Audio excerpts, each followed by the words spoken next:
With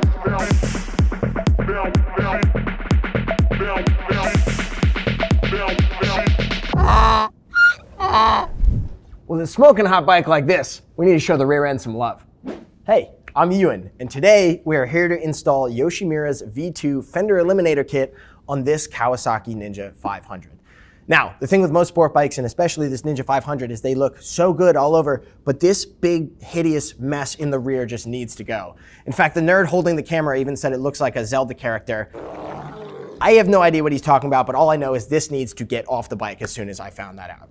So, Yoshimura's been making Fender Eliminator kits for quite a while, and I really like what they've done with this new V2, and there are two options. One being to reuse your OEM turn signals that are on the bike now, and two being to use the LED kit to get some smaller LED turn signals on the bike that are provided with the kit. We're going to show you in this video how to do both of those, and we'll link all the tools in the description for you below.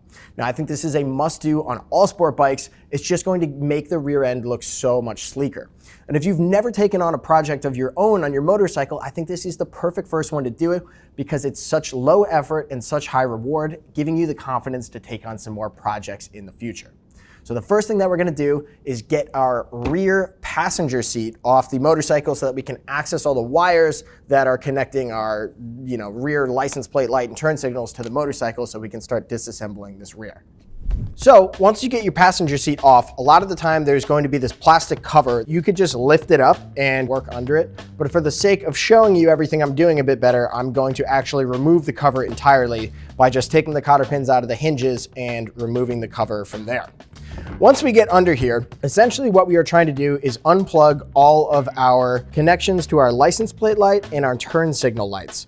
There's also going to be your brake light wire back here, and you don't need to disconnect that. But to get the connections undone, I'm going to take a flathead screwdriver and use them to gently push on the connecting pins in the plastic connectors, which will then free up the connection to pull them loose. The gray and the black are your two turn signal lights, and then the larger of the black connectors is your license plate light. Once we get those disconnected, we're going to take a 5mm hex key and undo the 4 bolts that are holding our rear fender to the motorcycle.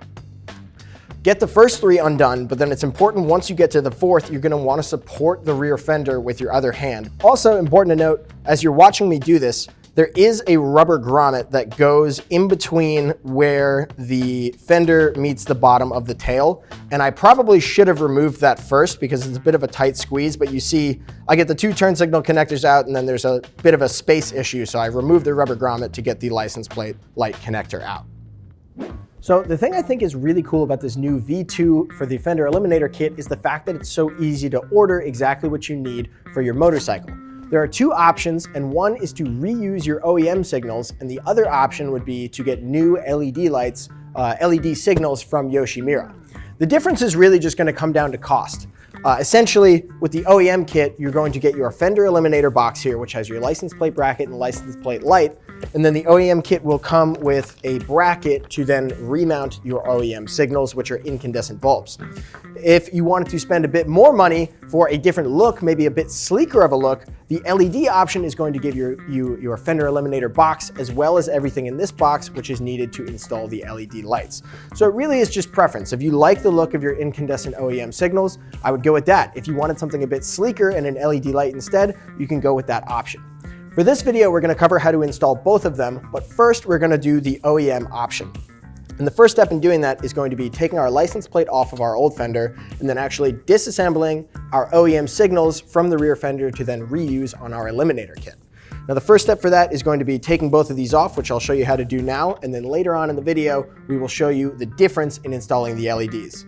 Important to know that I am saving these 5mm Allen bolts that we use to actually remove the fender from the motorcycle, because no matter which option you chose, we're going to be reusing them on either of these kits.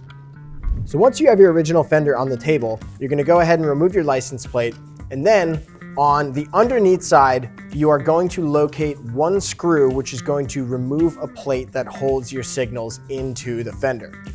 I went to go loosen mine on this bike, and from the factory they were really tight and I was risking stripping the screw. Now this is not a necessary step, but what I did was remove the 4 bolts that are holding the metal subframe into the rear fender to give myself some better access to properly address that screw without stripping it. Once you get the screw off and remove the plate, you're pretty much going to take your fingers and pinch the rubber grommet that holds the signal into the bracket and push it right out. You just want to make sure that you're feeding the wires through cleanly as you do all of this so that you don't risk damaging them. With our signals removed, I'm going to deviate from the order of the instructions with the kit just a little bit because I have our signals handy. We are going to pretty much reverse the process of removing the signals from the original Fender and pinch them to put them into our new signal bracket. It's important that you consult your instructions to see the orientation of the bracket and make sure that the proper signal is going to its designated side. In the case of our Kawasaki signals, I know our left signal has a gray connector and the right signal has a black connector, but you'll have to make sure that you can verify which side is which on your own machine. So now that we have our turn signals into our bracket, we've gotten the difficult part done, and really what we're going to do from here is just assemble the entire Fender Eliminator kit on the table so that we can just simply bolt it back into the bike, plug everything in, and then we are all set to go. And actually what's really cool about this too is you'll notice there's two little cutouts in the top here, and that's actually meant for a zip tie that's supplied with the kit to then clean up your wiring when you're done. So I'm just going to start with the license plate light, start getting this together, and then we'll get it back up on the bike. Boop, boop, boop.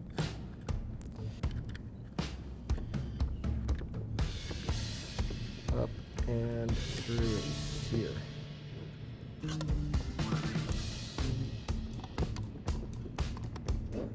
So once I get these through here, you'll remember in the beginning of this, I took a rubber gasket out that was guiding all these. I'm just going to reinstall it from up top here once I get this on here.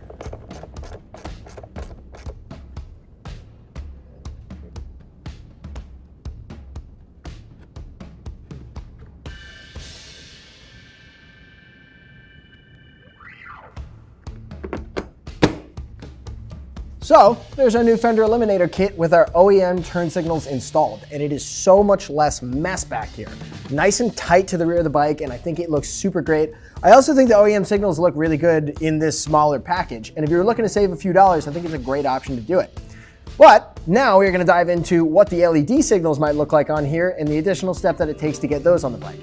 So I just discovered in our kit that I'm not gonna be doing any soldering or splicing of wires, and I am incredibly excited about it because I don't particularly like doing electrical work. Really cool. These LEDs have male connectors on the end of them labeled red and black, and they just go right into female red and black connections for the connector that'll go into your bike itself. So these are just gonna be straight plug and play, and then I'm gonna crimp them down. So if you are impatient or possibly over caffeinated, as I get sometimes, you could make the mistake, like I just did, of not putting the washer and locking nut onto your signal before putting your connections together, which will prevent you from getting it onto the bracket. Luckily, I've been able to rework the connections to make them useful a second time, but if not, Yoshimura is just kind enough to give you some spares should you forget to do it. So the takeaway here is make sure before you put your connections together that you get your nut and washer in place and ready and do the connection second. And otherwise it's gonna be exactly the same. Then we're just gonna swap out the bracket that we have our OEM signals on right now in our Fender Eliminator with this bracket. The only thing I will say is definitely be sure to label however you want, which is left and right, because these connections are no longer color coded like our Kawasaki's were. Piece of tape, Sharpie, just mark the left one so you know which one to put in the gray, and you're good to go. And this should be pretty quick. So you can see these loosely spinning here. I'm just gonna hand tighten them for now because I'm gonna go down for the final tighten once they're on the bike so I can get them right at the angle I want them at. I have to say, I did not think this was going to be as dramatic as it is. And especially with how easy it was to get these LEDs on, I just think that it is so cool and sleek and kind of less work to do as well. If you really love your incandescent bulbs, keep them, but I mean, that's pretty slick. That's gotta be 5, 10, 20 horsepower, maybe, I don't know. 4 mil in. 4. Yes.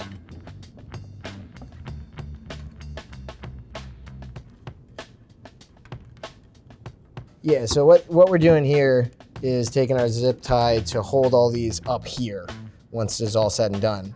But the wise people at Yoshi said to wait till it's on the bike. So that is what we are going to do. And honestly, from seeing this installed earlier with the OEM one, it's because there's not really any access to get up here once it's bolted on. So now that this is already through there, we'll just be able to cinch it down. So once I get these through here, you'll remember in the beginning of this, I took a rubber gasket out that was guiding all these. I'm just going to reinstall it from up top here once I get this on here. Yeah, perfect. So once I get these plugged in, because they're LEDs instead of incandescents, they are going to flash at a much higher rate. Because of that, Yoshimura includes a relay, so you don't have to worry about the blinking speed, and it's gonna be proper. You just have to find the flasher relay for your signals on your bike specifically. On our Ninja 500 here, it is under the seat. So I'm just gonna swap this out real quick, get everything plugged in, and we are all good to go. So on this Ninja 500 specifically, there's a cable up in the top near the plugins that you use to release the seat to take it off. Your relay that you're looking for is right down here under the seat, and you can just pull it up and out to be able to swap it out. So the only other thing to mention too is there is a little rubber piece that is what holds your relay to the bike. And there's this rubber piece, we're gonna pull it off of the one we took off to then put onto our new one, because that's how it's gonna connect to the bike. And then we're just gonna plug it back in, and then we're good. All in all, I think you should expect this to take anywhere from 30 minutes to an hour, depending on your experience wrenching. Like I had said earlier, I think this is a fantastic first project for somebody looking to take on working on their motorcycle for the first time, and it really is just such a great reward for such little effort. The back section of this motorcycle is so cleaned up. I think even with the OEM signals that look good, I love how small these LEDs are, but it really is just an absolute must-do for any sport bike. If you have any further questions, or you're looking just for some reviews or other opinions on what people have had with experience using this Yoshimura Fender Eliminator Kit, go ahead and click the link, which will bring you to our product detail page, and you can get some more info there. If you have further questions after that, go ahead and give our customer service team a call. They're all riders just like you, and they'd be happy to get you looking nice just like this. And thanks for joining me and talking about the Yoshimura Fender Eliminator Kits today. I'm Ewan, and I'll see you out there.